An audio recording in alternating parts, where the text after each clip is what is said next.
चलिए, ये video number 5 है। इसमें हम देखते हैं जड़त्व क्या होता है, इनर्शिया क्या होता है। बहुत ही इंपॉर्टेंट टॉपिक है जड़त्व, इनर्शिया। इनर्शिया क्या है?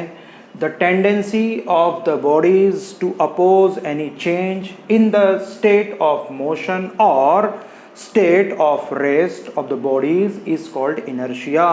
यानी वस्तु की वह प्रवृत्ति जो स्थिर अथवा गति अवस्था के किसी भी परिवर्तन का विरोध करती है, उसे हम जड़त्व कहते हैं। यानी कि इसके पहले आपको न्यूटन फर्स्ट लॉ में बताया था कि कोई वस्तु गतिमान अवस्था में तो गतिमान रहेगी, यानी वो उसे जड़त्व का नियम क्यों बोलते हैं? क्योंकि यही डेफिनेशन, यही चीज़ आपको न्यूटन्स में बताई गई थी कि कोई वस्तु अगर गतिमान अवस्था में है तो गतिमान अवस्था में रहेगी, स्थिर है तो स्थिर रहेगी जब तक बाह्य बल न लगाए जाए। ये किस वजह से होता है? ये जड़त्व के नियम के कारण होता है। जड़त्व जो है वस्तु का एक गुण होता है, एक प्रॉपर्टी ऑफ ऑब्जेक्ट होती है। जो प्रॉपर्टी एक किसी भी वस्तु की प्रॉपर्टी है, क्या प्रॉपर्टी है? कि वो हमेशा किसी भी परिवर्तन का अपोज करती है।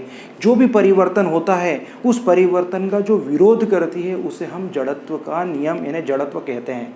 सिंपल सा एक एग्जांपल है कि सुबह हम सो रहे हैं और सुबह मम्मी ने हमें उठाया, तो मम्मी ने उठाया तो हम रेस्ट की पोजीशन में, हम मम्मी को बोलते हैं मम्मी 10 मिनट और। 10 मिनट क्यों? क्योंकि आप रेस्ट की पोजीशन में हैं। तो रेस्ट की पोजीशन में तो आपको रेस्ट ही पसंद है, यानी आप रेस्ट में ही रहना चाहते हैं, ठीक है। तो आप देखिए कि जब भी कोई वस्तु अगर गति अवस्था में है या स्थिर अवस्था में है तो स्थिर ही रहना पसंद करेगी। ये वस्तु का नेचर है, वस्तु का स्वभाव है। इसे हम जड़त्व का नियम कहते हैं। कुछ एग्जाम्पल और देखते हैं कि अगर अचानक बस शुरू हो जाती है, बस स्टार्ट हो जाती है, तो बस में बैठे यात्री जो है वो पीछे की तरफ गिर जाते हैं। ऐसा किस लिए होता है भाई? बस जब स्टार्ट हो गई, अचानक बस स्टार्ट हो गई, तो हमारा जो शरीर का निचला भाग है वो बस के जो फर्श है, बस की सतह के संपर्क में होने के कारण उसके साथ गतिमान अवस्था में आ जाता है और ऊपरी भाग स्थिर अवस्था में होता है। तो जड़त्व के नियम के कारण क्या होता है, जैसे ही बस अचानक शुरू हो जाती है तो सारे यात्री पीछे की तरफ गिर जाते हैं। तो पीछे की तरफ गिर जाते हैं, ये किस लिए होता है? जब भी कोई भी प्रश्न आए तो आपको इसका एक ही कारण देना है, गति के जड़त्व के नियम के कारण। बस ड्यू टू इनर्शिया, जड़त्व के कारण। अगर आपने पूरे आंसर में जड़त्व के कारण ऐसा लिख दिया तो आपको पूरे नंबर मिलते हैं। जड़त्व इंपॉर्टेंट है, ये बॉडी का अपना गुण होता है।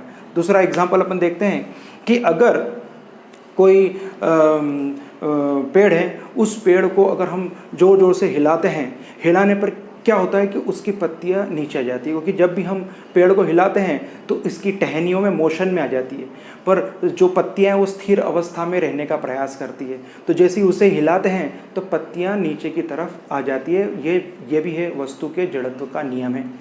और एग्जाम्पल की बात करें कि कोई कारपेट होता है, गलीचा होता है, उस गलीचे में को हम स्टिक या छड़ से पीटते हैं तो उसके डस्ट के जो पार्टिकल है वो डस्ट के पार्टिकल बाहर आ जाते हैं। क्यों? क्योंकि उसके अंदर डस्ट के पार्टिकल विराम अवस्था में, स्टेट ऑफ रेस्ट में है। जब हम उसको स्टिक से पीटते हैं तो पीटने के कारण वो पार्टिकल, वो कण, धूल के कण, वो बल के कारण बाहर आ जाते हैं। फिर और एग्जाम्पल हम देखते हैं कि भाई अगर कोई बस चल रही है, अचानक बस ब्रेक लगा देती है तो होता क्या है कि बस की जो स्पीड थी, हम बस के अंदर बैठे हैं तो हमारी भी स्पीड वही रहेगी जो बस की स्पीड है।